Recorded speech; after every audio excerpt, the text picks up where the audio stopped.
মঞ্জুরা বেগম মনে মনে ভাবেন, আত্মীয়রা তার মেয়ের বাড়িতে গেলে অতিরিক্ত খরচ হবে। এমনি দুই ছেলে মেয়ে সহ নিজের খরচ বহন করতে তার দিন রাত পরিশ্রম করতে হয়। কখনো পুরো মাসে একটা মাছের টুকরো হয়তো তাদের মুখে ওঠে না। এত কিছু ভেবে মঞ্জুরা বেগমের আপত্তি।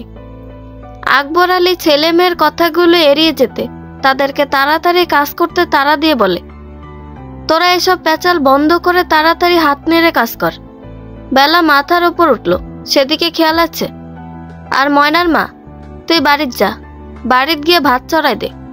ভাতের সঙ্গে আলু দিস। শুকনো মরিচ তেলে মসমসে করে ভেজে সরিষার তেল দিয়ে ভর্তা বানাবি। কোদাল কোপাতে গিয়ে খিদা লাগছে, আলু ভর্তা দিয়ে পেট ভরে ভাত খামো আজ। ময়নারা আলু ভর্তা ভীষণ পছন্দের, আর সাথে যদি মসুর ডালের ঝোল থাকে তাহলে তো কথা বলার কোনো অবস্থাই নেই।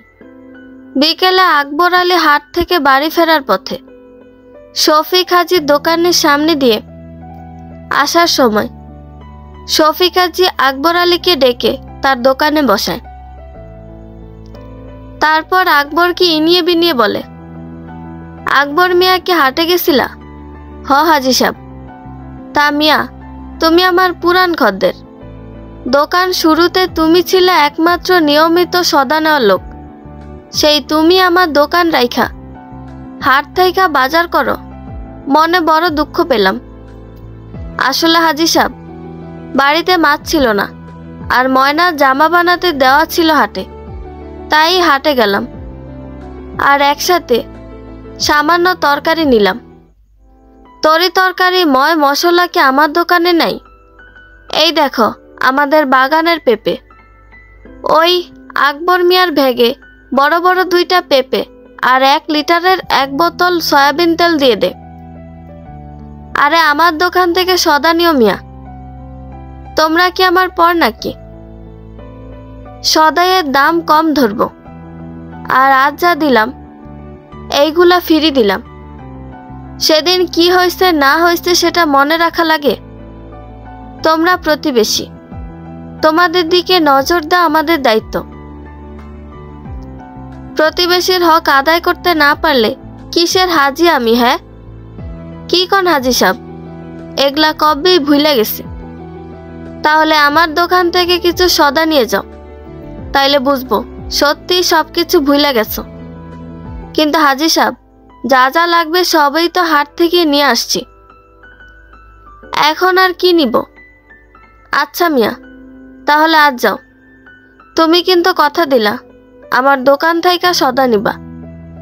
আকবর আলী প্রাণ খোলা হাসি দিয়ে হাসতে হাসতে সেখান থেকে চলে যায়।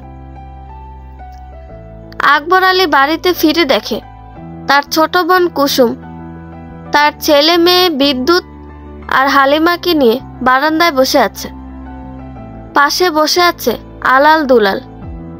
ময়না উঠোনে শুকাতে দেওয়া পাতাগুলো তুলে চুলার পাড়ে রেখে দিচ্ছে, আর চম্পা চুলার পাড়ে বসে কিছু একটা করছে। কুসুমের চোখ মুখ দেখে বোঝা যাচ্ছে সে না খেয়ে আছে। আকবর আলী নিজের বোনের কাছে গিয়ে বলে, কুসুম ভাইজান, আমি আর ওখানে থাকতে পারছি না। প্রতিদিন কোনো না কোনো দোষ খুঁজে আমার গায়ে হাত তোলে।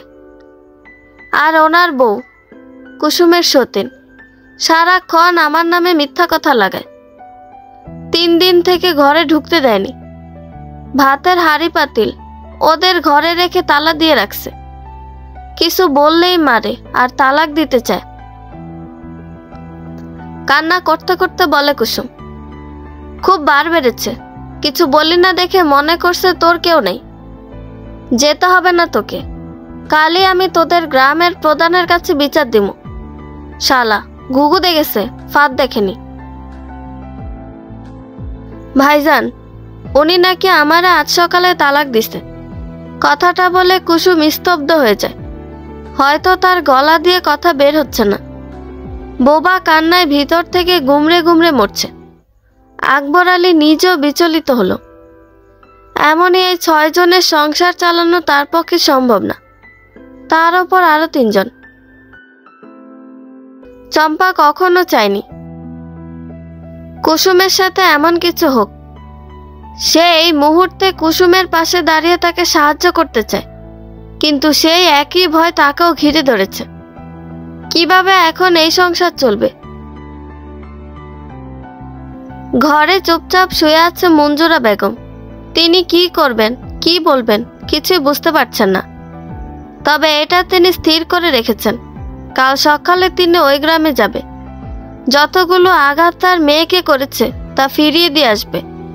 ময়না পাতাগুলো চুলার পাড়ে দেওয়ার পরে বিদ্যুৎ আর হালিমাকে খেতে দেয়। দুপুরে রান্না করা ভাত থাকলেও আলুর ভর্তা ছিল না, তাই যতটুকু ভাত ছিল তা ঝাল লবণ দিয়ে মাখিয়ে দিয়েছে। চম্পা বেগম দ্রুত রান্না বসিয়ে দেয়, কারণ কুসুমও 2-3 দিন থেকে কিছু খায়নি। যদিও এই অবস্থায় খাবার গলা দিয়ে নামবে না, তবুও তাকে খাওয়াতে হবে। রান্না শেষ করে ময়না আর চম্পা মিলে কুসুমকে বুঝিয়ে অল্প একটু খাইয়ে দেয়। মঞ্জুরা বেগম জামাইয়ের মন পেতে কত কিনা করেছে। ছেলের অভাবে সংসার থেকে চুপি চুপি যা পেরেছে তাই দিয়েছে, শুধুমাত্র তার মেয়ের সুখের কথা ভেবে। অথচ এত কিছু করার পরেও তার মেয়েকে তালাক দিয়েছে, এটা তিনি কিছুতেই ভুলতে পারছেন না। সারা রাত নির্ঘুম কাটালেন তিনি। ময়না, চম্পা এবং আকবরও রাতে একদম ঘুমাতে পারেনি। সবার মনে সে একই চিন্তা, কিভাবে বাকি দিন কাটবে। সকাল থেকে কুসুম বাইরে বের হয়নি। এখন প্রায় 9টা বাজতে চলেছে। ময়না বাইরে থেকে অনেকবার কুসুমকে ডেকেও কুসুম জবাব নিচ্ছে না। আর ময়না, আলাল, দুলাল বা চম্পা কেউই তেমন মঞ্জুরা বেগমের ঘরে ঢুকে না, কারণ কেউ ঘরে ঢুকলেই তিনি এটা নাই সেটা নাই বলে দোষারোপ করতেন। এতবার ডাকার পরেও কুসুমের সারা শব্দ না পেয়ে ময়না ঘরে গিয়ে দেখে কুসুম কাঁথা মুড়ি দিয়ে শুয়ে আছে। ময়না কুসুমের কপালে হাত দিয়ে দেখে প্রচন্ড জ্বরে গা পুড়ে যাচ্ছে। মঞ্জুরা বেগম আশেপাশে কোথাও নেই। ময়না এক বালতি পানি নিয়ে এসে কুসুমের মাথায় পানি দিতে শুরু করে। প্রায় 30 মিনিট পানি দিয়েও কুসুমের উন্নতি হয় না। পরে চম্পা বলে কুসুমের সারা শরীর ভেজা কাপড় দিয়ে মুছে দিতে। মা মেয়ে মিলে কুসুমের শরীর মুছতে গিয়ে চমকে যায়। পুরো পিঠ, হাত, কাঁধ, হাঁটু, কোমর সব জায়গাতে মায়ের দাগ কালশিটে পড়ে আছে। আর ডান পায়ের হাঁটুর নিচে এতটা ফুলে আছে যে চম্পা নিজের অজান্তেই কেঁদে দেয়। সে নিজেও তার স্বামীর হাতে মাইর খায়, কিন্তু একবার মারলে পরক্ষণে আবারও ভালোবাসে। কিন্তু কুসুম তো কখনো মনে হয় ভালোবাসা পায়নি, আর পাবে কিভাবে? যে পুরুষের নজর খারাপ সে কখনো এইসবে নজর দিবে না। কুসুম জানে তার ভাইয়ের অবস্থা কি, তাই এত আঘাত সহ্য করেও কাল থেকে একবারও কাউকে বুঝতে দেয়নি। কিন্তু অতিরিক্ত ব্যথার জন্য জ্বর এসেছে। ময়না আকবর আলীকে ডাক্তার ডেকে আনার জন্য বলে। বারান্দায় ঝুলিয়ে রাখা অর্ধ পুরাতন ফতুয়া হাতে নিয়ে আকবর আলী ডাক্তার ডাকতে যেতে আরম্ভ করে। কিন্তু টাকা ছাড়া ডাক্তার কিভাবে নিয়ে আসবে? কাছে যা টাকা ছিল সব তো কাল বাজার করে শেষ করেছে। বাজারের কথা মনে হতেই তার মনে পড়ে যায় শফিক হাজির কথা। উনি কালই তো বললেন যে কোনো সাহায্য লাগলে ওনার কাছে যেতে। প্রতিবেশীর হক আদায় করতে উনি সবসময় প্রস্তুত থাকেন। উনি উদার মনের মানুষ, নিশ্চয়ই উনি এই বিপদের দিনে খালি হাতে ফিরিয়ে দিবেন না। আকবর আলী রাস্তা ঘুরে প্রথমে শফিক হাজির সাথে দেখা করে সব কথা খুলে বলে, তারপর কিছু টাকা ধার চায়। শফিক হাজির সাথে সাথে 500 টাকা বের করে দেন। আকবর আলী 200-300 টাকা পেলেও খুশি হতেন। সেখানে 500 টাকা পেয়ে তিনি হাতে চাঁদ পাওয়ার মতো খুশি হলো। আকবর আলী ডাক্তার নিয়ে আসার সময় তাদের পাড়ার এক ফেরিওয়ালা তাকে বলে তার মা নাকি সকালবেলা কুসুমের শ্বশুর বাড়িতে গিয়ে ঝগড়া করার এক পর্যায়ে লাঠি নিয়ে কুসুমের সতীনকে মেরেছে। আর তখন কুসুমের বর এবং সতীন মিলে তার মাকেও মেরেছে। আর এটা নিয়ে ওই গ্রামে নাকি খুব হুলস্থুল কাণ্ড চলছে। আকবর আলী ডাক্তারকে তার বাড়িতে যেতে বলে দ্রুত সেখানে যাওয়ার পায়তারা করে, কিন্তু আকবর যদি চিকিৎসার টাকা না দেয় সেই ভয়ে ডাক্তারও বিভিন্ন রকম বাহানা করতে শুরু করে। তাই একরকম বাধ্য হয়ে আকবর আলী এদিকে সেদিকে তাকাতে তাকাতে ডাক্তার নিয়ে বাড়ি পর্যন্ত আসে। তারপর নগদ 200 টাকা ডাক্তারের হাতে ধরিয়ে দিয়ে তিনি দ্রুত মায়ের কাছে ছুটে যায়। ডাক্তার তার বিভিন্ন জিজ্ঞাসাবাদের ফাঁকে তার মায়ের কথাগুলো সবার সামনে বলে দেয়। কুসুম এবার কান্নায় ভেঙে পড়ে।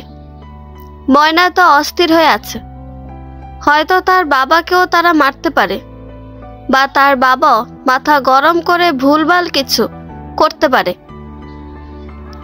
ময়নাকে এখানে বসে থাকলে হবে না, তারও দ্রুত সেখানে যেতে হবে। ডাক্তার ওষুধ দিয়ে কিভাবে খাওয়াতে হবে সেই নিয়ম বলে দিয়ে চলে যায়। ঠিক তখনই ওই দিক দিয়ে বকুল কারোর সাথে ফোনে কথা বলতে বলতে আসছিল। ময়নাদের বাড়ি থেকে ডাক্তারকে বের হতে দেখে বকুল বিচলিত হয়। একবার সে ভাবে বাড়ির ভিতরে গিয়ে দেখবে কার কি হয়েছে, কিন্তু পরক্ষণেই আবারও ভাবে না থাক, আবারও কি থেকে কি হবে কে জানে। বকুল আপন মনে আবারও ফোনে মগ্ন হয়ে যায়।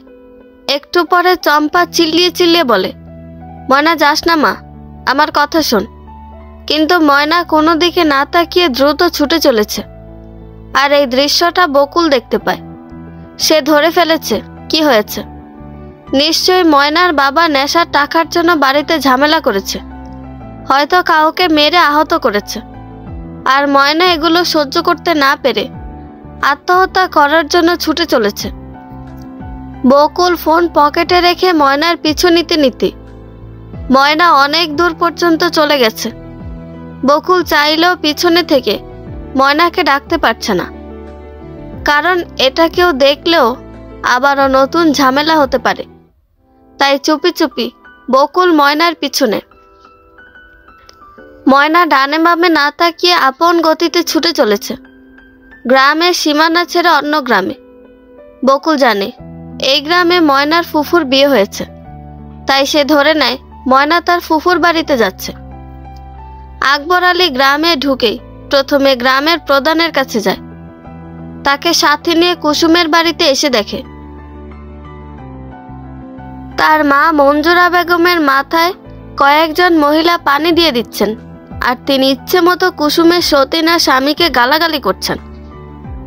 আকবর আলী প্রধানকে ডেকে বলে, দেখেন দেখেন, কাল আমার বইন্ডারে মাইরা আদমরা করে আমার বাড়ি পাঠাই দিছে, আর আজ আমার মায়ের গায়ে হাত তুলছে। কি মিয়া, এগুলো কি ব্যবহার? গ্রামের মান সম্মান তো রাখলা না দেখি। কি করতাম প্রধান সাহেব, আমার প্রথম বউয়ের স্বভাব চরিত্র একদম ভালো না। খারাপ মাইয়া মানুষ নিয়ে সংসার করন যায় না, তাই তারে তালাক দিয়ে মুক্ত করে দিছি। তালাক দিছ মানে? আর তোমার ওপর নারী নির্যাতনের মামলা করলে তার ফল কি হবে সেটা বোঝো? তালাকের সময় দেনমোহর শোধ করছো? আমার গলার কাটা আমি নামাইছি। ওদের যদি দেনমোহর আদায় করতে হয় তাহলে কোর্টে গিয়ে আদায় করুক। কি মিয়া, তোমার এত বড় সাহস, আমার সামনে এত বড় কথা বললা? তুমি জানো আমি চাইলে তোমাকে সারা জীবন জেলের ভাত খাওয়াইতে পারুম। কি ব্যাপার, আপনারা তো রাগ হইতাছে কে? ভাইজানের পকেটে মনে হয় আমার বড় কুটুম টাকা গুজে দিছে। আসলে এই প্রধান আকবর আলীর থেকে 200 টাকা নিয়ে তারপর এখানে এসেছেন। উনি বিচার করার নামে দালালি করে বেড়ান পুরো এলাকায়। আর তাছাড়া কুসুমের স্বামী অত্যন্ত ঘাওড়া প্রকৃতির মানুষ। আকপাস না ভেবে মুখে যা আসে বলে ফেলে। আকবর আলীর তো খুব রাগ হচ্ছে, ইচ্ছে করছে তার বোনের শরীরে যত দাগ রয়েছে ততগুলো দাগ এই লম্পটের শরীরে তুলে দিতে, কিন্তু ভিন্ন গ্রামে এসে এত শক্তি দেখানো সম্ভব না।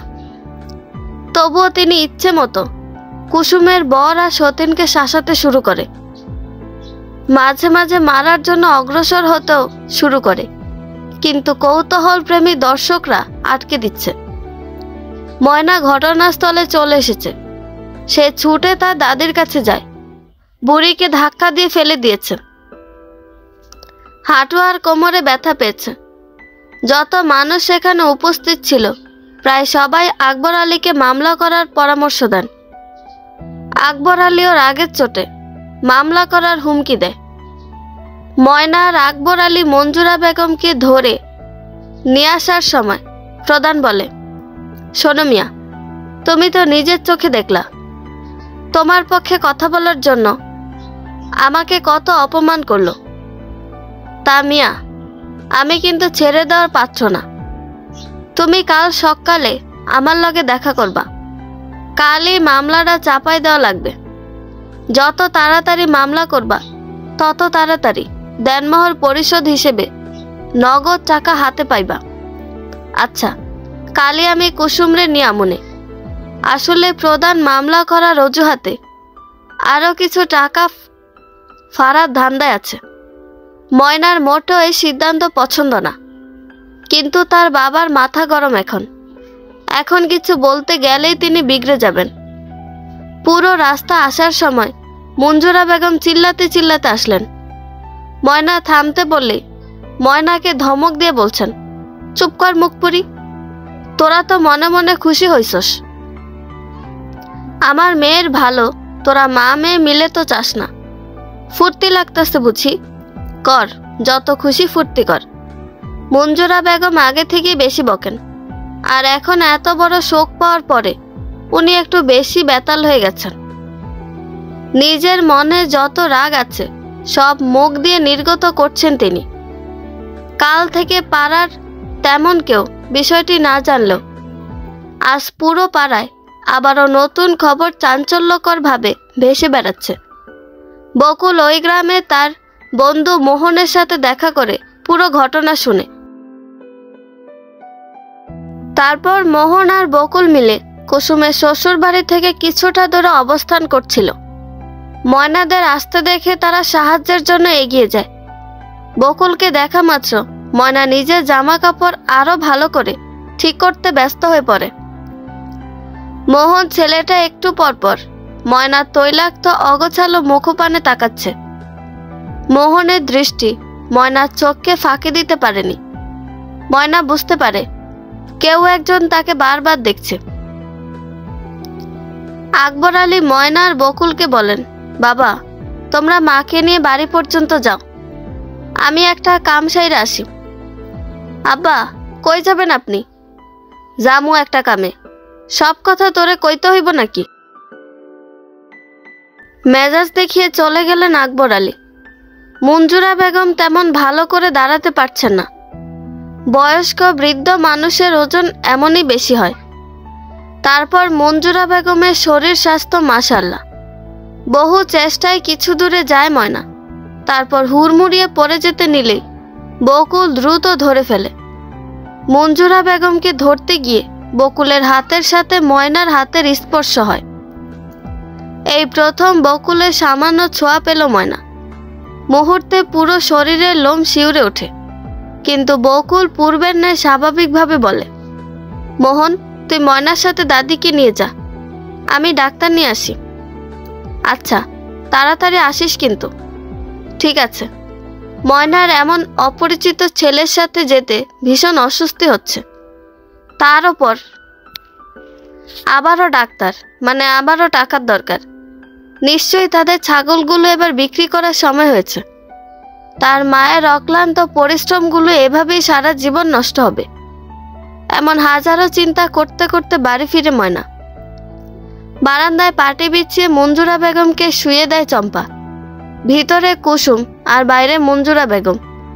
এটা যেন সরকারি হাসপাতাল হয়ে গেছে। আকবর আলী আবারও ছুটে যায় শফিক হাজির কাছে। সকালে যা টাকা নিয়েছে তার সবকিছু প্রায় শেষ। কাল মামলা করতে যাওয়ার খরচ এবং মামলার খরচ বাবদ আরো কিছু টাকা চাই। শফিক হাজি সব শুনে মনে মনে আনন্দে নেচে ওঠে।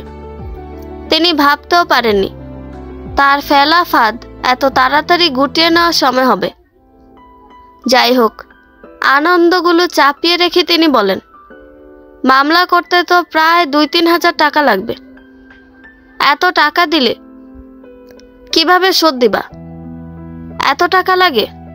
আমি তো ভাবছিলাম 400-500 টাকা হলেই হবে। হাজি নিজেকে 101টা গালি দেয় মনে মনে। কি বলতে কি বলে ফেলেছে। না, কথাটা ঘুরিয়ে নিতে হবে।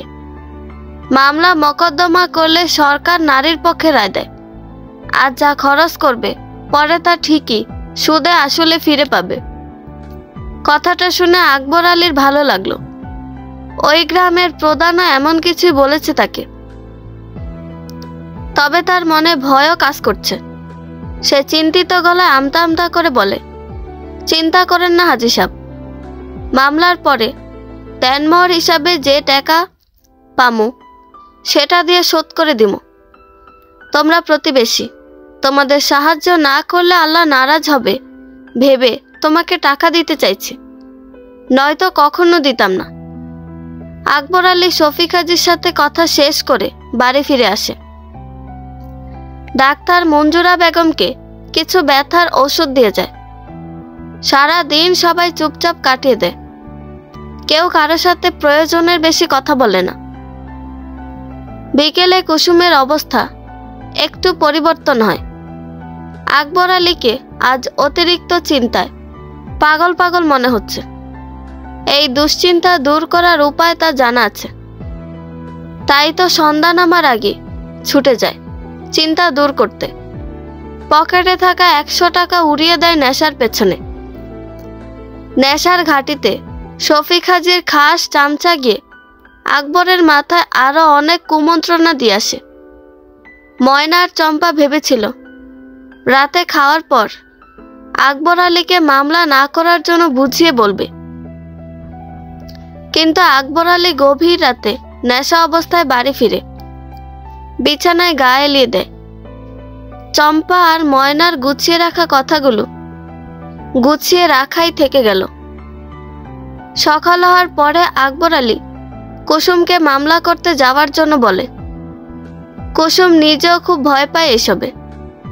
জীবনে কখনো তারা এইসব কোর্ট কাছারি করেনি, কিন্তু আকবর আলী যেভাবে বলছে তাতে মনে হচ্ছে তিনি বহুবার এসব করেছে। কে এত শক্তি যোগাচ্ছে কে জানে। কুসুমকে ধমকিয়ে কাপড় পাল্টে নেওয়ার নির্দেশ দিয়ে আকবর আবারও বাড়ি থেকে বের হয়ে যায়। চম্পা বা ময়না কোনোভাবেই আকবরের নাগাল পাচ্ছে না। আর সবার সামনে নিষেধ করতে গেলে তো সবাই ভুল বুঝবে, তাই বলতেও পারছে না। শফিক হাজির বারান্দায় উঠার সিঁড়ির পাশে ইট সিমেন্ট দিয়ে তৈরি বসার জায়গায় মাথা নিচু করে বসে আছে আকবর আলী। ঘরের ভিতর থেকে চকচকে দুটো 500 টাকার নোট আর 10টা 100 টাকার নোট হাতে বেরিয়ে আসে শফিক হাজি। সাথে শফিক হাজির সেই চামচাগুলো বাইরে আসে। শফিক হাজি আকবরকে টাকা দিতে দিতে বলে, টাকাগুলো ফেরত দিবা কবে? দেনমোহর আদায় করার সাথে সাথে ফেরত দিব। তা না হয় দিবা।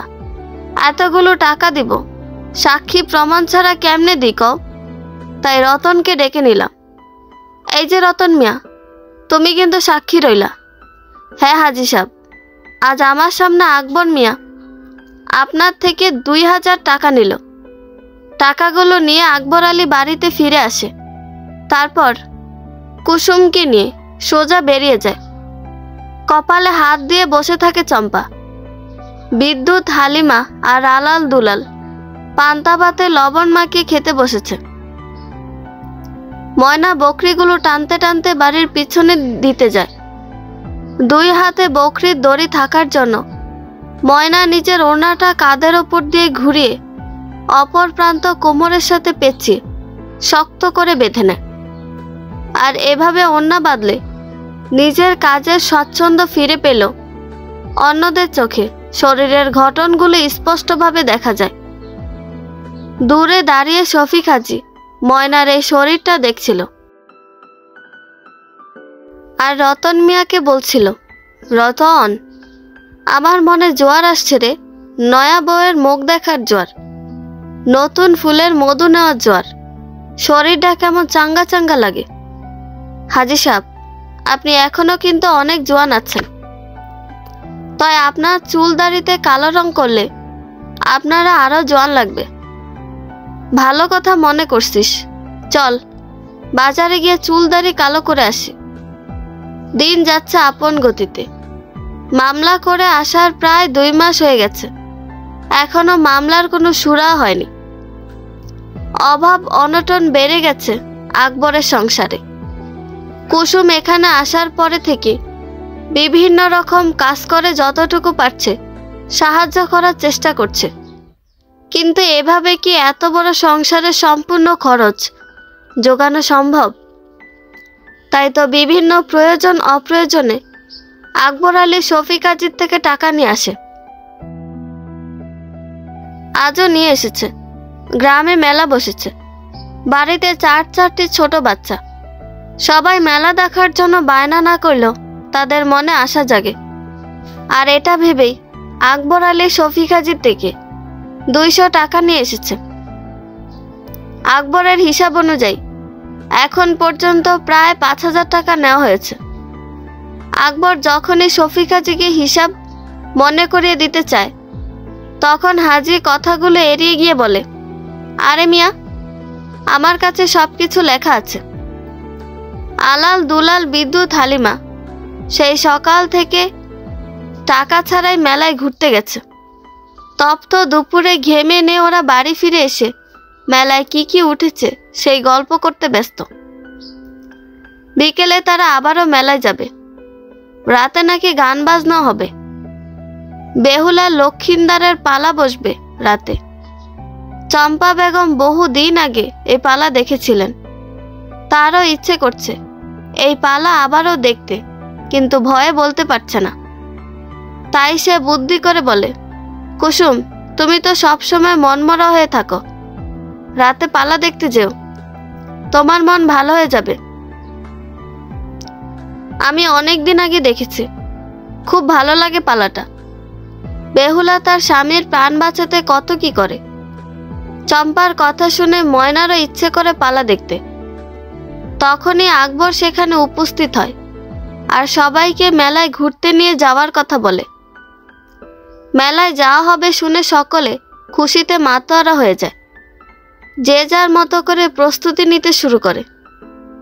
ময়না মনে মনে বকুলের ওপর অভিমান করেছে, কিন্তু সে নিজেও জানে না এই অভিমানের কারণ বা মূল্য কতটুকু। যাই হোক, ময়না বাড়ি ফিরে নিজের কাজে মনোনিবেশ করে। পাশের রাস্তা দিয়ে বকুলের গানের হাঁক শোনা যাচ্ছে। আমার সোনার ময়না পাখি, কোন ভুলেতে গেলি উইরারে দিয়া, মোরে ফাকিরে আমার সোনার ময়না পাখি। ময়নার বাড়ির পাশে দিয়ে ময়নার নামে গান গাইতে গাইতে যাচ্ছে। এটা শুনে মুচকি হেসে ময়না ঘরে চলে যায়। জানালার ফাঁক দিয়ে বকুলের দিকে তাকিয়ে আছে। সাদা স্যান্ডো গেঞ্জির গলা দিয়ে বুকের কালো লোমের মাথা দেখা যাচ্ছে। যদিও শার্ট পরে আছে, কিন্তু শার্টে কোনো বোতাম দেওয়া নেই। মাঝে মাঝে ময়নার ইচ্ছে করে সে আগে গিয়ে বকুলকে তার মনের কথা বলুক, কিন্তু সাহসে কুলায় না। বকুল বাগানের অপর দিকের একটা আম গাছের শেকড়ের উপরে বসে আছে। ময়না এবার হাতে একটা বাঁশের ঝুড়ি নিয়ে সেই রাস্তায় যায়, যেন বকুল তাকে দেখে কিছু বলে। কিন্তু বকুল কেন যেন ময়নাকে লক্ষ্য করছে না। হয়তো সে পিছনে বলে খেয়াল করেনি। বকুলের দৃষ্টি তার দিকে নিতে চিৎকার করে হালিমাকে ডাকে। এবার বকুল ময়নার দিকে ফিরে তাকায়, ঠিকই, কিন্তু তারা কোনো কথা বলতে পারে না, কারণ আকবর আলী রাগান্বিতভাবে এদিকে আসছে। ময়না, এখানে কি করস? আব্বা, চুলাপাড়ের খড়ি শেষ হয়ে গেছে, তাই কয়টা পাতা নিতে আসছি। তোর মায় কই? বাড়ির ভিতরে। আকবর আলীকে মোটেও স্বাভাবিক মনে হচ্ছে না। ময়না ঝুড়ি মাথায় নিয়ে বাড়ির ভিতর চলে আসে। আকবর আলী তার মাকে কি যেন বলছে। উঠোনে পাতাগুলো রোদে শুকাতে দিয়ে ময়না 1 পা 2 পা করে চম্পা বেগমের কাছে আসে। শোন, কাল তুই তোর বাপের বাড়ি যাবি। তোর ভাইকে বলবি তোর অংশ তুই বিক্রি করে দিবি। আমার বাপের কি আছে যে আমি অংশ পামু? যদি কিছু থাকতো তাইগলে কি তোমার বাড়িতে এমন বান্দির মতো পয়রা থাকতাম? কি এত বড় কথা? স্বামীর সংসারে থাকবি খাটবি, এতে বান্দি হবি কেন? মাথায় আগুন জ্বালাস না। কাল সকাল সকাল যাবি। আর কিছু থাকুক না থাকুক, 2টা ঘর তো আছে, তার 1 চিমটি হলেও তো তুই অংশ পাবি। সে অংশ বুঝে নিয়ে আসবি। নিচে যতটুকু ছিল তার প্রায় সবই তো উড়াই দিস। এখন আমার পিছে লাগছো কেন?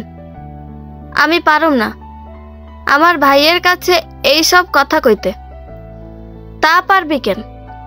ভাইয়ের অভাব চোখে পড়ে, কিন্তু স্বামীরটা পড়ে না।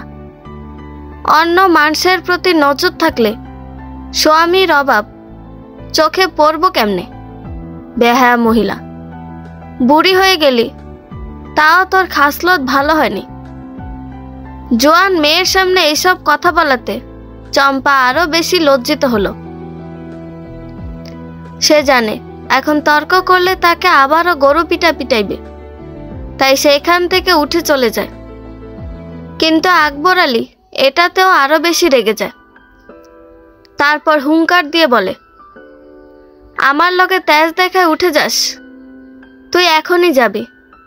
তোর বাপের বাড়ি ভিটা বিক্রি করে টাকা নিয়ে আসবি, নয়তো কাল তোরে তালাক দিব। ভালো বাড়িতে হঠাৎ করে কি নিয়ে ঝামেলা শুরু হলো ময়না কিছুতেই বুঝতে পারছে না। তার দাদিও তো আজ কোনো কথা লাগায়নি, তাহলে সমস্যাটা কোথায়? আকবর বেশ কিছুক্ষণ ধরে অনেক রকম শাসাশাসি করার পরে ঘরে গিয়ে শুয়ে আছে। বেশ কিছুক্ষণ পরে ময়না তার মাকে জিজ্ঞেস করে, আম্মা, আব্বাই কি নিয়ে ঝামেলা শুরু করছে? মেলা দিন বাড়িতে অশান্তি করা হয়নি, তাই বিগার উঠছে, আর আমার সাথে সেই বিগার থামাইতে লাগছে। 2 পয়সা কামাই করার মুরদ নাই, সমস্ত মেয়েকে বিয়ে দেওয়ার চিন্তা নাই। সারাক্ষণ এটা বিক্রি করে নেশার পিছনে ঢাল, ওটা বিক্রি করে নেশার পিছনে ঢাল, এইসব বায়না। আম্মা, আস্তে কও, আব্বা আবারও চেইতে যাইব। রাগ দেখানো ছাড়া অন্য কোনো ক্ষমতা তো নেই। ময়না আর কোনো কথা বলে না, কারণ চম্পা এখন রেগে আছে। ভালো কিছু বললেও রাগের কারণে বাঁকাভাবে উত্তর দিবে। দুপুর গড়িয়ে বিকেল হয়ে গেছে। আকবর আলী আরো একবার চম্পার উপর চড়া হয়েছিল, কিন্তু ময়না আর কুসুম পথ আগলে দাঁড়ানোর জন্য মারতে পারেনি। দুপুরের পরে না খেয়ে আকবর আলী কোথায় যেন চলে গেছে। রাগারাগির জন্য দুপুরে রান্না হয়নি। সকালে যে টাকা ময়না নিয়ে এসেছিল সেই টাকা দিয়ে কুসুমকে চাল কিনে আনার জন্য বলে, কিন্তু কুসুম সারাদিন রোদে কাজ করে ক্লান্ত ছিল বলে সে ময়নাকে যেতে বলে। কিন্তু ময়না কখনোই শফিকাজির দোকানে যাবে না, আর গ্রামের মধ্যে ওই একটাই দোকান আছে, অন্যথায় হাটে যেতে হবে। ময়না পড়ে যায় বিপদে। কিভাবে কাকে দিয়ে চাল নিয়ে আসবে? আলাল দুলাল বিদ্যুৎ হালিমা সবার খিদে পেয়েছে। তখনই মঞ্জুরা বেগম আঁচলে করে কি যেন নিয়ে বাড়ির ভিতর ঢুকে। তিনি বাড়ির ভিতর ঢুকেই ময়নাকে বলে, নে ভাত চড়াই দে। তুমি চাল পাইলা কই? পাশের বাড়ির মতির মায়ের থেকে ধান নিলাম। ময়না চালগুলো নিয়ে রান্নার জোগাড় যন্ত্র করে নেয়, সাথে কুসুম আর চম্পা হাত লাগায়। ভাত রান্না শেষে তরকারি রান্না করে সন্ধ্যার একটু আগেই সবাই খেতে বসে। আসলে দুপুরে কারোই খাওয়া হয়নি, তাই এই অসময়ে খেতে বসেছে। তাদের খাবার পাতে নেওয়ার কিছুক্ষণ পরই বাইরে থেকে কেউ একজন বলে ওঠে, আকবর মিয়া বাড়িতে শুনি। কণ্ঠটা শফিক হাজির। সকালের কথাগুলো মনে পড়তেই ময়না থালা হাতে নিয়ে ঘরে চলে যায়। এই নোংরা মানুষের সামনে সে কখনো পড়তে চায় না। শফিক হাজিও ডাকতে ডাকতে বাড়ির ভিতর চলে আসে। সবাইকে একসাথে খেতে দেখে তিনি বলেন, আরে মানসে কই তোমরা, নাকি একবেলা খেয়ে 2 বেলা অনাহারে থাকো? কিন্তু আমি তো দেখি তোমরা 4 বেলা খাও। তা এই যে খাবারগুলো খাচ্ছ, তা আসছে কোথা থেকে? সেই হিসাব কি রাখছো? কুসুম থালা রেখে শফিক হাজিকে টুল এগিয়ে দিয়ে বসতে দেয়। কুসুম ভেবেছে তাদের কাঁথা দিয়ে আসার কথা, তিনি জানেন না, তাই কাঁথা নিতে এসেছে। কুসুম সরল মনে বলে, ময়না তো সকালে কাঁথা দিয়ে আসছে, আপনি হয়তো বাড়ির ছিলেন না, ভাবির কাছে দিছে মনে হয়। রাখো তোমার কাঁথা। আকবর আলী কই? ভাই তো বাড়িত নেই, কই যেন গেছে। আকবরের টাকার কথা কইলাম, আর সে বাড়ি থেকে পালাইছে। কিসের টাকা ভাইজান? আরে আকবরের থেকে আমি 25,000 টাকা পাই, সেই টাকা চাই। যে বাড়িতে প্রতিদিন 25 টাকা ইনকাম হয় না, সেই বাড়িতে 25,000 টাকার দাবি নিয়ে পাওনাদার আসাটা কতটা ভয়ানক তা বলে বোঝানো যাবে না। কথাটা শোনা মাত্র চম্পার গলায় ভাত বেঁধে গেল। এত টাকা কবে দিল আর কবে নিল, এইসব কিছুই জানে না কেউ। হাজি সবাইকে শুনিয়ে শুনিয়ে বলে, দীর্ঘদিন থেকে আকবর তার থেকে টাকা ধার নেয়, ধার পরিশোধ না করে আবারও ধার নেয়। হাজি দিতে না চাইলে অনেক আকুতি মিনতি করে টাকা নিত, আর মামলার জন্য যত টাকা লেগেছে সব টাকা তিনিই দিয়েছেন। এখন ছেলের বিয়ে দিয়ে শফিক হাজির হাতে টান পড়েছে বলে টাকা চাইলে তালবাহানা শুরু করে, তাই বাধ্য হয়ে আজ বাড়ি পর্যন্ত এসেছে। যদি 1 সপ্তাহের মধ্যে টাকা শোধ না করে, তাহলে এই ভিটা বাড়িতে ঘুঘু চড়ানোর ব্যবস্থা করবে। শফিক হাজি হুমকি দিয়ে চলে যায়। পেটে ক্ষুধা থাকলো, মুখ দিয়ে খাবার নামছে না কারো। ময়না এবার বুঝতে পারে সকালে কেন উনি এইসব কথা বলছিলেন। উনি ইচ্ছে করে টাকা দিয়েছেন যেন তাদের এভাবে বিপদে ফেলা যায়। চম্পা বেগম এবার বুঝতে পারেন কেন তার স্বামী এমন ব্যবহার করেছেন, কিন্তু এতগুলো টাকা নিয়ে তিনি কি করেছেন সেটা বুঝতে পারছেন না।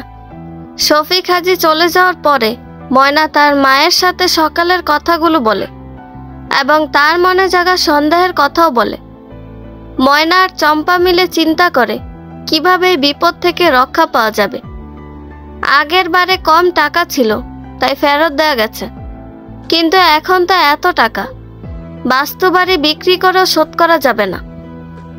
কুসুম এইসব কিছুর জন্য নিজেকে দায়ী ভাবছে। আর যদি সে না আসতো, তাহলে হয়তো তার ভাইকে এত টাকা নিতে হতো না। তারা যে আশায় মামলা করলো তাও সফল হয়নি। যদি কোনোভাবে তার দেনমোহরের টাকাটা পেত, তাহলে শফিক হাজিকে দেয়া হতো। কুসুম মামলার বর্তমান খবর জানতে ছুটে যায় ওই গ্রামের প্রধানের কাছে, যিনি সাইবই দিয়ে মামলা করার জন্য বলেছিলেন। কুসুম ওনাকে মামলার অবস্থার কথা জিজ্ঞেস করলে উনি বিভিন্ন রকম বুঝ সুঝ দিয়ে বলেন, আসলে মামলা নড়ে টাকার জোরে, তোমরা তো টাকা খরচ করো না, তাই তোমাদের ফাইলটা সবার নিচে পড়ে আছে। আমি সেদিন উকিল সাহেবের সাথে দেখা করে দ্রুত ব্যবস্থা নেওয়ার জন্য বলায় তিনি তোমার বরের কাছে নোটিশ পাঠিয়েছেন। এখন হাজিরার দিন আরো 1.5 মাস পরে, হয়তো ওই দিন দেনমোহর পরিশোধ করার নির্দেশ দিবেন। তাহলে কি 1.5 মাস পরে টাকা পাবো? আরে না, হাকিম যদি নির্দেশ দেন তাহলে তার পরের হাজিরার দিন পাওয়ার আশা করা যায়। যদি এরা ভালোই ভালোই দেয় তাহলে পরের হাজিরায় পাবে, আর যদি ঘুরাতে থাকে তাহলে আরো জাল খড়ি ফুরাতে হবে। তবে দেরিতে হলেও টাকা তুমি পাবে। কুসুমের মন খারাপ হয়ে যায়। 1.5 মাস পরে হলেও সে শফিক হাজিকে অনুরোধ করে সময় চেয়ে নিত, কিন্তু অনির্দিষ্ট কালের জন্য কিভাবে কি হবে। তারপর সে বাড়ি ফেরার পথে একবার হাজির সাথে দেখা করে আসবে। প্রায় সন্ধ্যা হয়ে গেছে। দ্রুত পায়ে হেঁটে চলেছে কুসুম। শফিক হাজির দোকানে এসে হাজিকে না পেয়ে ওনার বাড়িতে যায়।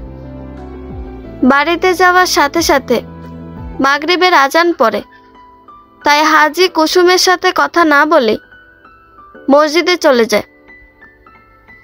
হাজির ছেলের বউ তাদের ঘরের সামনের চেয়ারে বসে কি যেন খাচ্ছে, আর কাজের মেয়েটা নিচে বসে আছে। কুসুম হাজির সাথে কথা না বলে আসবে না, তাই সে অপেক্ষা করে হাজির ফিরে আসার। অন্যদিকে আকবর নিজের কষ্টগুলো ভুলে থাকতে সেই নেশার ঘাটিতে যায়। আকবরের নেশার জন্য আগেই টাকা দিয়ে রেখেছে শফিক। যখন যত মন চায় তত নেশা করত, কিন্তু আজ দোকানদার আকবরকে নেশা দিতে চাইছে না। রাগে আকবর দোকানের টুল চেয়ারে লাথি মেরে ফেলে দিতে থাকে। তখনই সেখানে উপস্থিত হয় রতন। শফিক হাজি রতনকে পাঠিয়েছে আকবরের কাছে, যেন তাকে কৌশলে হাজির কথা মতো কাজ করাতে পারে। অন্ধকার নেমে এসেছে। হাজি বাড়ি ফিরে আসার সাথে সাথে কুসুম তাকে আরও কিছু সময় দেওয়ার জন্য অনুরোধ করার চেষ্টা করে, কিন্তু তিনি বুঝতে পারেন কেন কুসুম এখানে এসেছে। আর বাড়ির সকলের সামনে কথাগুলো কুসুম বলুক তা তিনি চান না, কারণ তার ফন্দিগুলো পরিবার পর্যন্ত আসার সময় এখনো হয়নি। তিনি কুসুমকে বলেন, দোকানে যাওয়ার সময় হয়ে গেছে, চল, যেতে যেতে তোর কথা শুনবো। আর তাছাড়া রাত হয়ে যাচ্ছে, তোর বাড়ি ফিরতেও ঝামেলা হবে। আচ্ছা ভাইজান, চলেন, ওই পথেই তো বাড়ি আমার। যেতে যেতে বললে দুই কাজ একসাথে হবে। কুসুম আর হাজি বাড়ি থেকে বের হওয়ার পরে কুসুম অনেক আকুতি মিনতি করে হাজির থেকে আরো কিছু সময় চায়। নির্জন পথে সদ্য তালাকপ্রাপ্ত মহিলার পাশাপাশি হাঁটার সময় হাজির মাথায় আবারও নোংরা চিন্তা প্রবেশ করে। সে নিজের কথাগুলোকে ঘুরিয়ে ঘুরিয়ে কুসুমকে বলে, আরে আমি কি তোদের খারাপ চাই নাকি বল?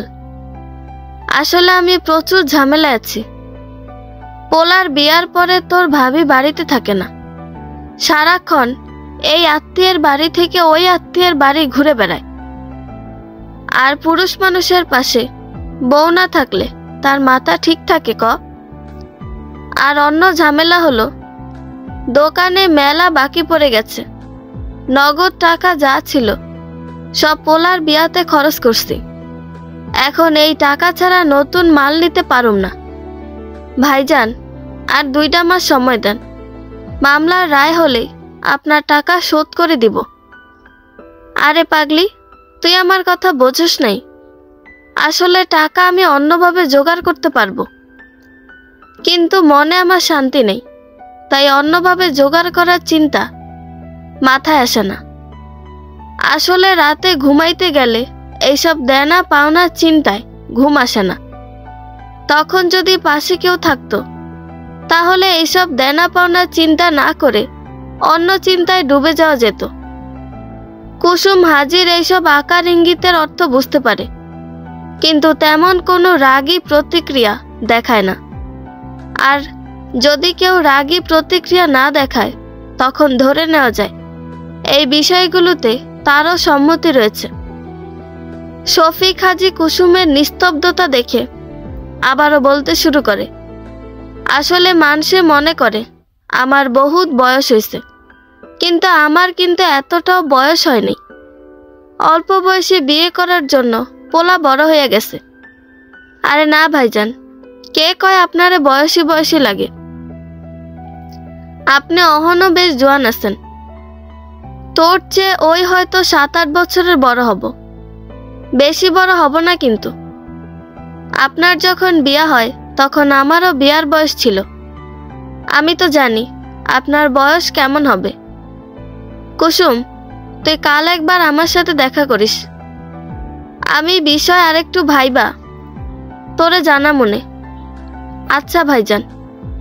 কুসুম বুঝতে পারে শফিক হাজির বয়স হলো এবং হজ করলেও তার খাসলত আগের মতোই আছে।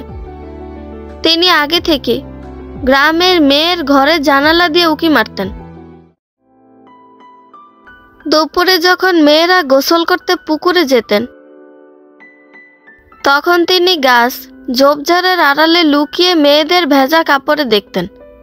নববধূদের ঘরে উঁকি দিতেন। বিধবা তালাকপ্রাপ্তদের বাজে কাজের প্রস্তাব দিত। এইসব নিয়ে অনেক কিছু হয়েছে, কিন্তু সম্পদশালী পরিবারের বলে উপযুক্ত শাস্তি পায়নি। আকবর আলীকে রতন রাতে নীরব আধারে বসে বলছে, শোনো আকবর ভাই, হাজি মানুষটা বেশি সুবিধার না। তিনি ভালোর ভালো, খারাপের খারাপ। যখন যা জিদ করে তাই করে ছাড়ে। আমি ওনার বাড়িতে যাওয়া আসা করি। ওনার বাড়ির সকল খবরাখবর আমার কাছে আছে। তাহলে ভাই তুমি কও, আমি কি এত টাকা নিছি? বড় জোর 1000-5 হয়তো নিছি, কিন্তু উনি এখন বলেন 25,000 টাকা। আমি কেমনে কমু ভাই? আমি তো সবসময় তোমার টাকা নেওয়া দেখিনি। ওই আমার সামনে একদিন 2000 নিলা, তারপর তো তুমি একাই নিছো।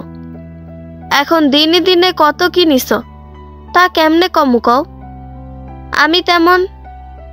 ভাই এসব হিসাব নিকাশ বাদ দাও, আগে আমার কথা মন দিয়া শোনো। তোমার 1 টাকা শোধ দেওয়া লাগবে না। উল্টো হাজি তোমাকে সারা জীবন টাকা এবং সদাইপাতি বিনা পয়সায় দিবে। কি কও রতন ভাই?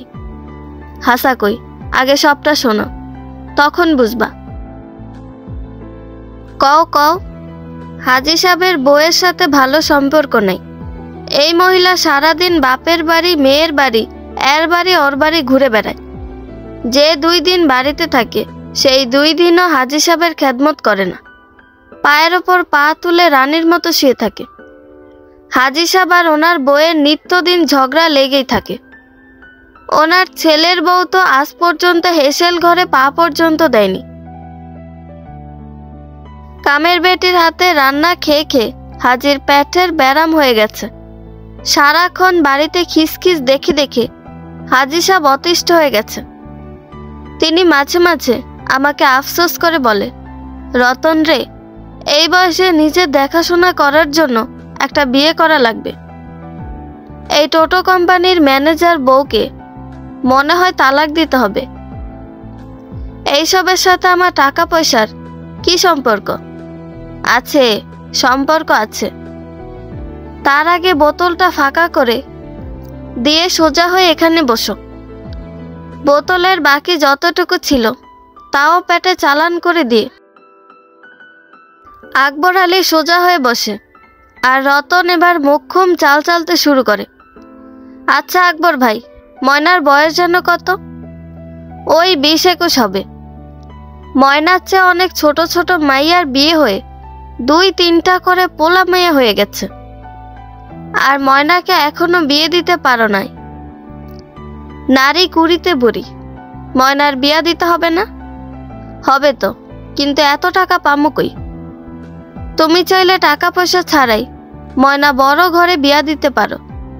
মোটা ভাত, মোটা কাপড়, ভালো বিছানায় ঘুম, কত কি না আছে ময়নার কপালে। শুধু সুখ আর সুখ।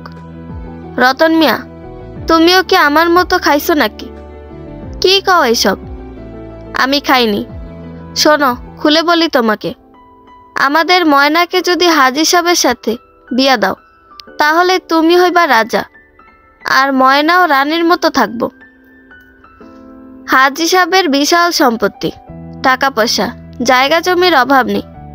শুধু অভাব ওনা দেখাশোনা করার যোগ্য একটা মানুষের। আর টাকার অভাবে আমাদের ময়নাকেও তুমি ভালো করে বিয়া দিতে পারবা না। হয় দেখা যাবে সারা জীবন তোমার কাঁধে চড়ে আছে, নয়তো কোনো ল্যাংড়া কানার লগে বিয়া হওয়ার পরে কুসুমের মতো বাচ্চা কাচ্চা নিয়ে আবারও তোমার পোলাগো ঘাড়ে চাপছে। এটা কি কও? শফিক হাজি আমার ভাই হয়। হাসাইলা মিয়া, কিসের ভাই লাগে? বংশীয় নাকি আত্মীয়?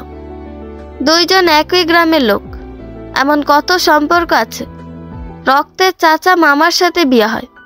তারপরও হাজির বয়স, আবারও আরেকটা বউ। পুরুষ মানুষের বয়স হয় নাকি? নিজে একটা পুরুষ হইয়া কেমনে এই কথা কইলা? আর ওই বউরে তালাক দিবে? ঠান্ডা মাথায় ভেবে দেখো মিয়া, তোমার মাইয়া সুখে থাকবো, আর তুমিও তোমার পরিবার নিয়ে ভালো থাকবা, আর হাজি সাহেবের টাকাও শোধ করা লাগবে না। মানুষে মারে এক ঢিলে দুই পাখি, আর তুমি মারবা অনেকগুলো পাখি। এই যে প্রতিদিন শান্তির পানি খেতে পারো না, এটা আর হবে না। প্রতিদিন বাড়ির বাজার সদাই করার চিন্তা থাকবে না। পোলাদের পড়াইতে পারবা, মা বোন বউ সবাইকে ভালো মন্দ খাওয়াইতে পারবা। আর ময়না যদি হাজিকে বসে নিয়ে রাখতে পারে, তাহলে ফসলি জমি জমা তোমার নামে লিখে দিতে পারে। আকবর আলী একে তো নেশায় ডুবে আছে, তারপর এইসব লোভ লোভ কথা শুনে তিনি আনন্দে চকচক করে উঠে বলে, হাজি সাহেব কি ময়নাকে বিয়ে করার কথা বলেছে? না, তা বলেনি। তবে শুধু তোমার এমন দুঃখ দেখে আমার মনের কথাগুলো তোমাকে বললাম। যদি তুমি সম্মতি দাও, তাহলে আমি সুযোগ বুঝে হাজি সাহেবের সাথে এই বিষয় নিয়ে কথা বলবো। তুমি যেভাবে বললা সেগুলো যদি সত্যি হয়, তাহলে বলে দেখো। আকবর ভাই, তাহলে তুমি কি রাজি আছো? হ, রাজি আমি। আচ্ছা, আমি কালই তোমাকে বাকি খবর জানাচ্ছি। রতনের ওপর দেওয়া কাজ রতন সঠিকভাবে করতে পেরেছে। কথাগুলো হাজিকে জানিয়ে মোটা অঙ্কের বকশিস নিয়ে রতন চলে যায়। শফিক নিজের দাড়িতে হাত ঢুকিয়ে খিলাল করতে করতে ভাবে, ময়নাকে যদি বউ হিসাবে পায়, তাহলে কুসুমকে উপর কি পাওনা হিসাবে পেলে ক্ষতি কি? তবে কুসুমকে সবার আগে অন্তত একবার একান্তভাবে পেতে হবে। তারপর এই কথাগুলো প্রকাশ করার ভয় দেখিয়ে ইচ্ছে মতো ব্যবহার করতে পারবো। চম্পা রাত জেগে অপেক্ষা করছে আকবরের বাড়ি ফেরার। আমবাগানের পিছনে থেকে শিয়ালের হাঁক শোনা যাচ্ছে। সেই ডাকের সাথে সাথে আকবর আলীর সুরও ভেসে আসে। দরজা খোল, মরণের ঘুম দিচ্ছিস নাকি? হারামজাদি, ওর তাড়াতাড়ি, নয়তো লাথি মেরে দরজা ভেঙে ফেলবো। চম্পা দরজা খুলে দিতে আকবর বিছানায় গা এলিয়ে দেয়। এক গ্লাস পানি হাতে চম্পা বলে, এই লন পানি, চোখে মুখে ছিটা দেন, অনেক কথা আছে আপনার সাথে। অন্যদিন হলে আকবর এই মুহূর্তে সোজা একটা লাথি মারত চম্পাকে, কিন্তু আজ চুপচাপ পানি নিয়ে চোখে মুখে ছিটা দিয়ে বিছানায় বসে পড়ে। নেশা অবস্থায় বেশিক্ষণ জেগে থাকা যায় না, এটা চম্পা জানে। তাই কথা না বাড়িয়ে সরাসরি আকবরকে জিজ্ঞেস করে, শফিক হাজি কইল আপনি নাকি ওনার থেকে 25,000 টাকা নিছেন, বাড়ির ওপর আসছিল? হ, বিকালে শাসাই গেছে। সত্যি এত টাকা নিছেন? এইসব টাকার চিন্তা আর করা লাগবে না, আমি ব্যবস্থা একটা কইরা আইছি। কি ব্যবস্থা? চম্পা মনে মনে ভাবে তার ধারণা যেন ভুল হয়। আজ ঘুমা, কাল বলমনে। আকবর আলী অগোছালো ভাবেই ঘুমিয়ে পড়ে। আর নির্ঘুম রাত পার করে চম্পা। অন্য ঘরে ময়না বকুলের দেওয়ার জিনিসগুলো বের করে বুকের সাথে চেপে ধরে কান্না করছে। সে জানে না তার জীবন নামক পালবিহীন নৌকা কোথায় গিয়ে থামে। কোনো রকম অনিদ্রায় এপাশ ওপাশ করে রাত পার করে সে। সকালে নিম গাছের ডাল দিয়ে দাঁত পরিষ্কার করতে করতে আকবর চম্পাকে বলে, কাল রাতে শুনলাম শফিক হাজি নাকি তার বউকে তালাক দিয়ে আবারও বিয়ে করার জন্য পাত্রী খুঁজছে।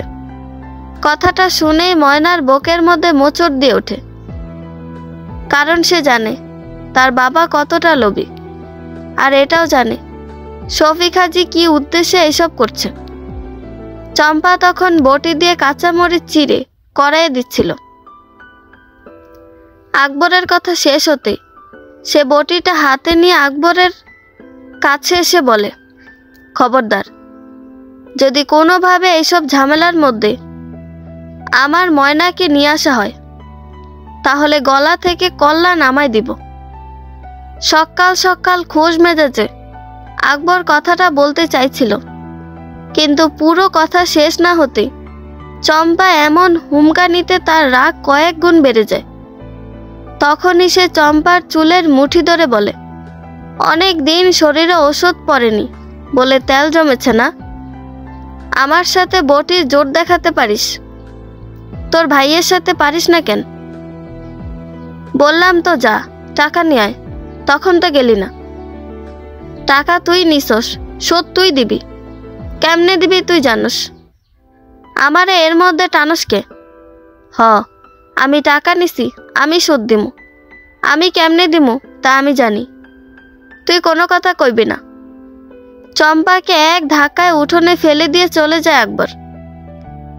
কুসুম এবার মনে মনে পাগল হওয়ার অবস্থা। সে কখনো চায় না ময়নার সাথে এমন কিছু ঘটুক। চম্পার বটি নিয়ে আকবরের দিকে তেড়ে আসা দেখে মঞ্জুরা বেগম বকবক শুরু করলে কুসুম এক ধমক দিয়ে থামিয়ে দেয়। খোয়ারে বকরিগুলো ভ্যাবে করছে, এখনো বের করা হয়নি তাই। ময়না ঘরে শুয়ে শুয়ে কান্না করছে। তার ইচ্ছে করছে এই বাড়ি থেকে পালিয়ে যেতে। কিছুক্ষণ পরে চম্পা ময়নার কাছে এসে বলে, ময়না, আমি তো নানার বাড়ি যাচ্ছি, সন্ধ্যার আগে ফিরে আসব। তুই কিন্তু বাড়ির বাইরে যাবি না, আর কারোর সাথে তর্ক করবি না। ময়না কোনো উত্তর না দিয়ে আগের মতোই নীরবে চোখের পানি ফেলতে থাকে। ময়না মনে মনে ভেবে রেখেছে, শফিক হাজির ফাঁদে পা দেওয়ার চেয়ে ময়না নিজেকে শেষ করে দিবে। এতে অন্তত তার বাবার একটা পোষ্য কমবে। কুসুম শফিক হাজি আর ময়নার সম্পর্কে কিছুই জানে না, আর সকালের এই খণ্ড ঘটনা যতটুকু বুঝতে পারছে তা হলো তার ভাই হয়তো লোভে পড়ে ময়নার সাথে শফিক হাজিকে বিয়ে দিতে চাইছে। আর কুসুম মনে করেছে শফিক হাজি হয়তো এইসব কিছু জানে না। তাই ময়না ছুটে যায় শফিক হাজির কাছে। দোকানে ছেলেটাকে অনেকগুলো জিনিসপত্র কিনে নিয়ে আসার জন্য লিস্ট এবং টাকা দিয়ে বাজারে পাঠিয়ে দোকান ফাঁকা করে। কুসুম শফিককে তার বাড়িতে যা যা ঘটেছে তা খুলে বলে। বেচারি আলাবলা কুসুম বুঝতেও পারে না কোথায় কার সামনে কি বলল। বকুল আমবাগানের পিছনে দাঁড়িয়ে আছে। দুলাল এসে ময়নাকে অনেক আগেই বলেছে বকুল তাকে ডেকেছে, কিন্তু আজ কেন যেন তার বকুলকেও ভালো লাগছে না। বিষাদে ভরপুর জীবন থেকে মুক্তি চাইছে। অনেক সময় অপেক্ষা করার পরেও ময়নাকে আসতে না দেখে বকুল বাধ্য হয়ে বাড়ির ভিতর আসে। বকুল কৌশলে ময়নার থেকে এক গ্লাস পানি চায়। ময়না গ্লাসে করে পানি নিয়ে এসে বকুলকে দিতেই বকুল বলে, দুলাল কিছু বলেনি? তাহলে আসলে না যে? কাজ করছিলাম। এখন কন, কেন ডাকছিলেন? এখানে বলা যাবে না।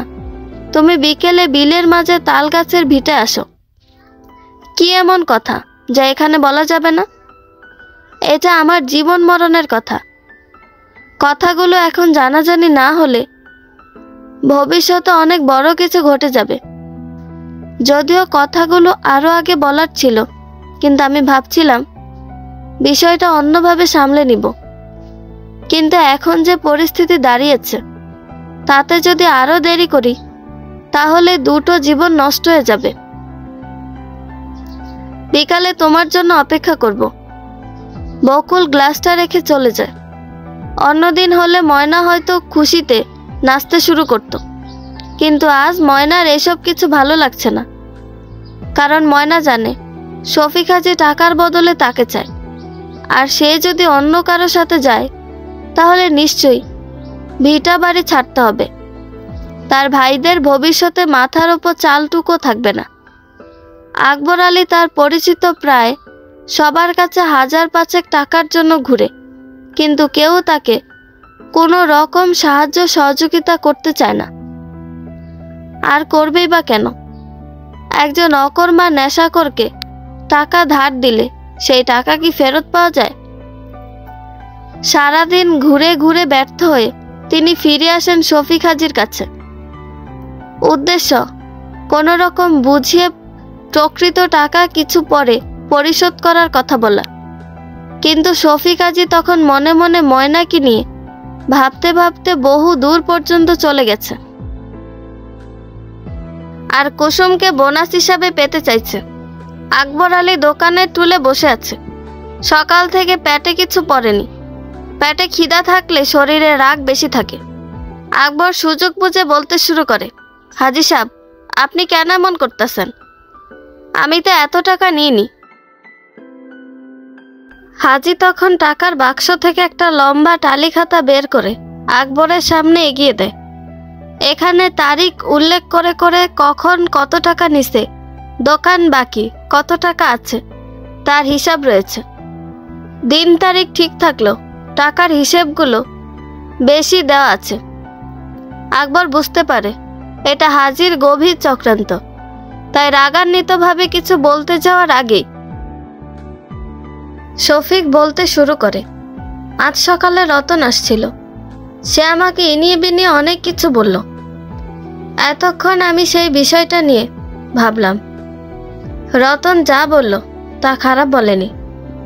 আমার এত বিশাল সম্পত্তি, এত বড় দোকান, এত টাকা থাকতেও মনে সুখ নেই। তুমি কও, টাকা দিয়ে কি সুখ কিনে পাওয়া যায়?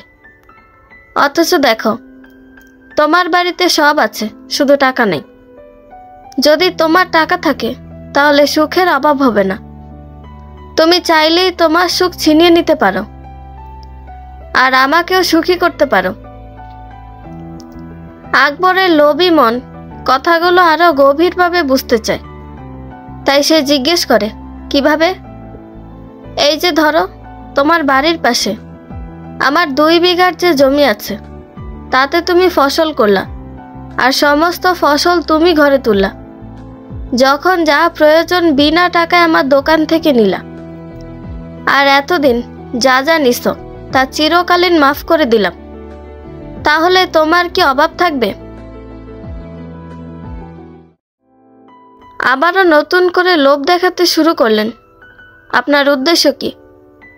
ওই যে একটু সুখ। আমার এত কিছু থেকেও যা নেই সেটা তোমার বাড়িতে আছে। আমাকে সেটা দিলে আমি তোমাদের আজীবনের দায়িত্ব নিব। রতনের দেওয়া প্রস্তাবে আমি রাজি। জমির সাথে লাগানো যে পুকুরটা আছে, ওই পুকুরটাও দিতে হবে কিন্তু। আচ্ছা, দিব। আমার যা কিছু আছে সবই তো তোমাদের হবে, তবে একটা শর্ত, এই কথাগুলো গোপন রাখতে হবে। জানোই তো, এখনো আমার বড় বউকে তালাক দিইনি। আগে বড় বউকে তালাক দিই, তারপর না হয় ময়নাকে ঘরে তুলব। আকবর আলী শফিক হাজীর কথায় সম্মতি জানিয়ে চলে যাওয়ার সময় তার হাতে শফিক হাজী 300 টাকা গুঁজে দেয়। সে মনে মনে ভাবে, ময়নার মতো আরো 2-1টা মেয়ে থাকলে সারা জীবন পায়ের ওপর পা রেখে খেতে পারত। দুপুরের পরপরই চম্পা চলে আসে। ক্লান্ত শরীর নিয়ে বারান্দায় বসে পড়তেই ময়না ঘর থেকে বাইরে আসে। ময়না এতক্ষণ আল্লাহর কাছে দোয়া করেছে যেন তার মা টাকার ব্যবস্থা করতে পারে। সে কৌতূহল নিয়ে জিজ্ঞেস করে, আম্মা, মামার সাথে দেখা হয়েছিল? হ। কি কইল? কি কইবে? এত টাকা পুরো ঘর শুদ্ধ বিক্রি করলে হইব না, আর তার চাল কেনার টাকা নেই। আমাদের কেমনে দিবে? অন্য কারো কাছে বিক্রি করতে বলছে। একজনের ঘর আছে, সেই জমি অন্য কেউ নিবে? বড় চাচা, চাচাতো ভাই সবার কাছে কত অনুরোধ করলাম, কিন্তু কারো কাছে নাকি টাকা নেই। কতজনের হাতে পায়ে ধরলাম, কিন্তু কোনো লাভ হলো না। ময়না দরজা সোজা দেওয়ালের সাথে হেলান দিয়ে বসে পড়ে। চম্পা আবারও বলে, আমাদের বকরিগুলো সব বিক্রি করে দিব, সাথে হাঁস মুরগি যা আছে সব। এগুলো দিয়ে কয় টাকা হবে? যা হবে তাই দিয়ে সময় চাইমু। তোমার কি মনে হচ্ছে ওই কুত্তার বাচ্চা সময় দেওয়ার জন্য এমন ষড়যন্ত্র করেছে? আমি ওই বাড়িতে যামু, ওর পোলা বউরে সব খুইলা কমু। তখনই সেখানে উপস্থিত হয় আকবর। তিনি হুঙ্কার দিয়ে বলে, খবরদার হারামজাদি, ভুলেও যদি এই কাজ করিস তাহলে মা মেয়ে দুইজনকে জবাই করে আমি জেলে যাব। হাজি তার এই 2 বিঘা জমি আর পুকুর আমাদের দিয়ে দিবে, তার দোকান থেকে সারা জীবনের খরচ দিবে, আর ময়নাকে রাজরানী বানায় রাখবে। এর চেয়ে ভালো পাত্র কই পামু? হ্যাঁ, নেশা করতে করতে নিজেকে কোথায় নামায় ফেলছেন তা খেয়াল করছেন? আপনি না ময়নার বাবা?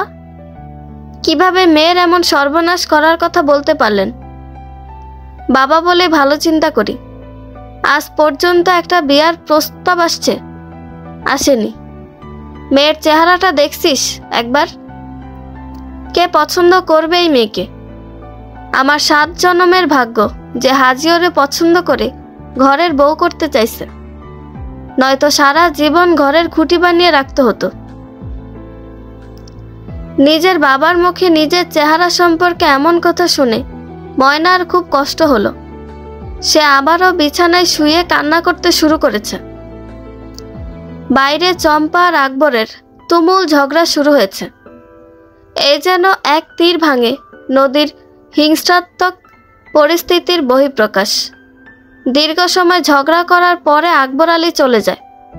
চম্পা আগের মতো সেখানে বসে থেকে থেকে কিছু একটা ভাবে। তারপর ময়নার কাছে এসে বলে, ময়না, আমাদের গ্রামের করিম চাচার মেয়ে গার্মেন্টসে কাম করে, মাসে মাসে নাকি 5-6 হাজার টাকা বাড়িতে দেয়। তুই এই বাড়িতে থাকিস না, পালায় যা, যেখানে মন চায় চলে যা, হয় গার্মেন্টসে যা, নয়তো যেখানে খুশি যা। তবুও এই দুশ্চরিত্র লোকের সাথে তোর বিয়ে হতে দিব না। চম্পা কথাগুলো বলে ঘর থেকে চলে আসে। ময়না ক্ষণিকের জন্য নিজেকে স্বার্থপর হিসেবে ভাবে। না, সে গার্মেন্টসে যাবে না। সে জানে বকুল তাকে আজই বিয়ের কথা বলবে। যদি পালাতে হয় তাহলে বকুলের সাথে পালাবে, যাকে এতদিন মনে মনে ভালোবেসেছে। শুধুমাত্র পরিবারের কথা ভেবে তাকে হারাতে চায় না। ময়না টিউবওয়েল থেকে হাত মুখ ধুয়ে নেয়। দীর্ঘ সময় কান্না করার জন্য চোখে মুখে দাগ পড়ে গেছে। হাত মুখ ধুয়ে জামা কাপড় ঠিক করে রওনা দেয় তালতলা ভিটায়। এখানে বকুল অপেক্ষা করছে তার জন্য। আজ ময়নার মনে নতুন করে কলঙ্ক লাগার ভয় নেই। কে তাকে দেখছে না দেখছে সেগুলো খেয়াল করার দরকার নেই। ময়না আপন গতিতে চলেছে বকুলের কাছে। ময়না দূর থেকে বকুলের কণ্ঠ শুনতে পাচ্ছে। এখনো বকুল সেই আমার সোনার ময়না পাখি গানটা গাইছে। ময়নাকে আসতে দেখে বকুল গান বন্ধ করে আর বসা থেকে দাঁড়িয়ে যায়। ময়নার বুকের মধ্যে দুরু দুরু করছে, পায়ে জোর পাচ্ছে না সামনে এগিয়ে যেতে। চোখে লজ্জা স্পষ্ট, আর পেটের ভিতর কেমন যেন একটা হচ্ছে। সবকিছু মিলে ময়নার অবস্থা খারাপ। এদিকে বকুল ময়নাকে আসতে দেখে আনন্দে আত্মহারা হয়ে যায়। সে কয়েক ধাপ এগিয়ে এসে ময়নাকে বলে, আমি জানতাম তুমি আসবে। তুমি জানো না কখন থেকে তোমার জন্য অপেক্ষা করছিলাম আমি। তবে বিশ্বাস ছিল তুমি আসবে। বকুলের কথাগুলো কেমন যেন অগোছালো লাগছিল।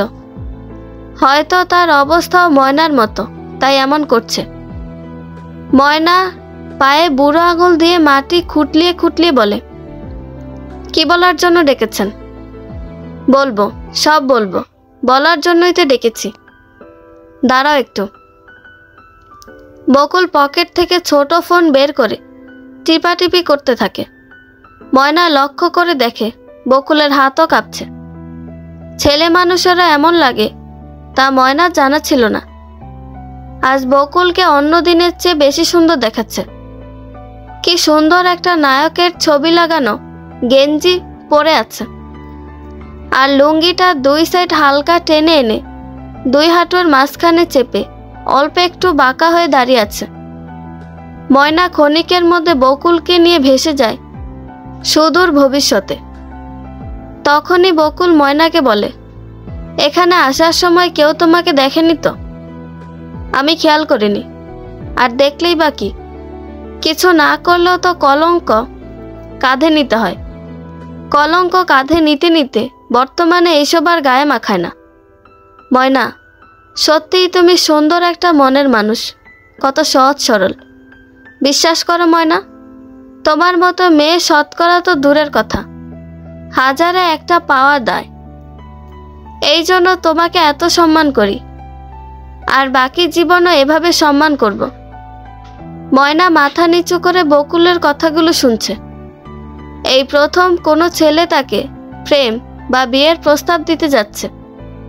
ময়নার অনুভূতিগুলো একদম নতুন। হঠাৎ করে বকুল কথা থামিয়ে হালকা রাগ দেখিয়ে বলে, এত সময় নিলে কে? কখন থেকে অপেক্ষা করছি জানো? তুমি কি বোঝো এখানে এভাবে কথা বলাটা কতটা রিস্কের? ময়না লাজুক ভঙ্গিতে উত্তর দেওয়ার আগে অন্য কেউ বলে ওঠে, বাইরে আব্বু বসেছিল, আব্বুর চোখ ফাঁকি দিয়ে আসতে একটু দেরি হলো। হঠাৎ করে অন্য কোনো মেয়ের কণ্ঠ শুনতে পেয়ে ময়নার মনে কাল বৈশাখী ঝড় বইতে শুরু করে। চোখ তুলে তাকিয়ে দেখে পিছনে দেওয়ান বাড়ির মেয়ে পাখি দাঁড়িয়ে আছে। পাখি শহরে থেকে পড়াশোনা করে। কি সুন্দর চুলের ডিজাইন, কি সুন্দর চুমকি বসানো চকচকে জামা কাপড়, পায়ের স্যান্ডেলটাও কত সুন্দর ফুল তোলা, হাতে একটা মোবাইল ফোন। কিন্তু এই মেয়ে এখানে কেন? ময়না আশ্চর্য হয়ে তাকিয়ে আছে। তখনই বকুল ময়নাকে বলে, ময়না, আজ একটা কথা প্রমাণ করতে হবে তোমাকে, আর এই জন্য তোমাকে এখানে ডেকেছি। ময়না কি প্রমাণ করবে? সে নিজেই তো বাকরুদ্ধ হয়ে গেছে। তার মনে এতক্ষণ যা ভাবনা ছিল তা মুহূর্তে ভেঙে চুরে তছনছ হয়ে গেছে। অশ্রুসিক্ত চোখের পানি আটকে রাখতে বহু চেষ্টা করছে ময়না। এর মাঝে বকুল পাখির পাশাপাশি দাঁড়িয়ে পাখির ডান হাত ধরে বলে, বিশ্বাস করো পাখি, আমার আর ময়নার মাঝে কোনো সম্পর্ক নেই। ময়না অনেক ভালো মেয়ে, তাকে সম্মান করি। আর গ্রামে আমাদের সম্পর্কে যা কিছু রটেছে সব মিথ্যা। বিশ্বাস না হলে তুমি ময়নাকে জিজ্ঞেস করে দেখো। জিজ্ঞেস তো করবই, কারণ আমি চাই না আমাদের পবিত্র সম্পর্কে কোনো অজানা কারণ থাকুক। ময়না এখন কিভাবে এখানে দাঁড়িয়ে থাকবে আর কিভাবে সে নিজেকে স্বাভাবিক রাখবে, সে কথাই বা বলবে কিভাবে? চোখের পানি বাধা মানছে না তার উপর গলাটাও ভারী হয়ে আসছে। কিন্তু তার এই অনুভূতি কিভাবে ওদের বোঝাবে?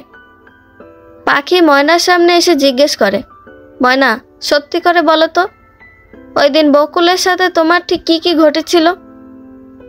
ময়না একটা ঢোক গিলে নিজেকে সামান্য স্বাভাবিক রাখতে চেষ্টা করে, তারপর চোখটা বন্ধ করে আবারও খুলে আর পাখির দিকে তাকিয়ে বলে, আপনার প্রশ্নের জবাব দেওয়ার আগে আপনি আমাকে একটা প্রশ্নের জবাব দিন। আপনি কি বকুল ভাইকে ভালোবাসেন? ময়নার এমন পাল্টা প্রশ্ন দেখে পাখি মনে মনে রাগান্বিত হলো, কিন্তু কিছু প্রকাশ না করে বলে, হ্যাঁ, ভালোবাসি। কতদিন ধরে আপনাদের সম্পর্ক? প্রায় 5 বছর। 5 বছর ধরে যাকে ভালোবাসেন তাকে কিভাবে অবিশ্বাস করলেন? কি বলতে চাও? কি আর বলবো, ওই দিন বকুল ভাই খেতে কাম করছিল আর আমি আমাদের বকরিগুলোকে নিয়ে যাচ্ছিলাম। ছোট ছোট বকরির বাচ্চা ক্ষেতের ভিতর যাচ্ছিল, তাই বকুল ভাই সেই বাচ্চাগুলোকে তাড়িয়ে বাগান পর্যন্ত দিয়ে আসে। এতটুকু বিষয়টা অত দূর পর্যন্ত গড়িয়ে নিয়ে যায় গ্রামবাসী। আর হ্যাঁ, বকুল ভাইয়ের সাথে আমার কখনো কোনো সম্পর্ক ছিল না, উনি শুধুমাত্র আমাদের প্রতিবেশী। এবার বিশ্বাস হলো? কতবার বললাম, তুমি যা শুনেছ সব কিছু মিথ্যা। আমার কথাগুলো বিশ্বাসই করছিলে না।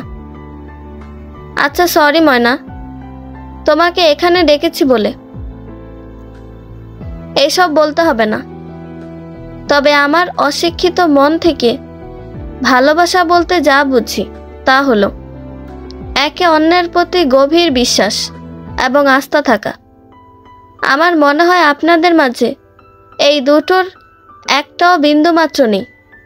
আর যদি থাকতো তাহলে এখানে এভাবে আমাকে ডেকে ভালোবাসার প্রমাণ করতে হতো না। ময়না এক নিঃশ্বাসে কথাগুলো বলে সেখান থেকে দ্রুত চলে যায়, কারণ এখানে দাঁড়িয়ে থাকতে তার নিজেকে সার্কাসের জোকার জোকার মনে হচ্ছে। আর মন ভাঙা যন্ত্রণা যে কতটা ভয়াবহ তা তিলে তিলে টের পাচ্ছে। ময়না চলে যাওয়ার পরে পাখি মনে মনে লজ্জা পায়, কারণ ময়নার কথাগুলো শুনতে খারাপ লাগলেও সেগুলো চিরন্তন সত্য। আসলে বকুলকে অবিশ্বাস করা তার উচিত হয়নি। বকুল ও ময়নার এমন চ্যাটাং চ্যাটাং কথা শুনে হতভম্ব হয়ে গেছে। ময়না ছুটে নিজের ঘরে আসে, তারপর বকুলের দেওয়া জিনিসপত্রগুলো ঘরের মেঝেতে আশ্রয় ফেলে দেয়। যদি ভালো নাই বাসে তাহলে কেন এইসব কিনে দিল, আর কেনই বা তার সকল বিপদে ঢাল হয়ে পাশে দাঁড়াতো? তাহলে এইসব কিছু কি করুণা করেছে? আর এতদিন বকুলের করুণাকে ভালোবাসা মনে করেছে? ময়না কাচের চুড়িগুলো হাতের মুঠোয় নিয়ে চেপে ধরে ভেঙে ফেলে, আর ভাঙা চুড়ির আঘাতে হাত কেটে রক্ত পড়তে শুরু করে। বিছানার কোণে তাদের অর্ধ ভাঙা আয়নাটা দেখে ময়না সে আয়না তুলে নেয়। কখনো নিজেকে গভীরভাবে আয়নায় দেখেনি সে, আজ নিখুঁতভাবে নিজেকে দেখছে। দুপুরে বাবার বলা কথা আর এখন বকুলের অপছন্দ করা সব কিছু মনে পড়তেই নিজেকে আয়নার সামনে নিয়ে আসে ময়না। বন্ধুরা, এই পর্বের সমাপ্তি এখানেই। গল্পটি ভালো লেগে থাকলে একটা লাইক করে দিবেন এবং গল্প সম্পর্কে কোনো মতামত জানানোর থাকলে কমেন্ট করতে পারেন। গল্পের বাকি অংশ শোনার জন্য চ্যানেলটি সাবস্ক্রাইব করে পাশেই থাকবেন। ধন্যবাদ সবাইকে, ভালো থাকবেন।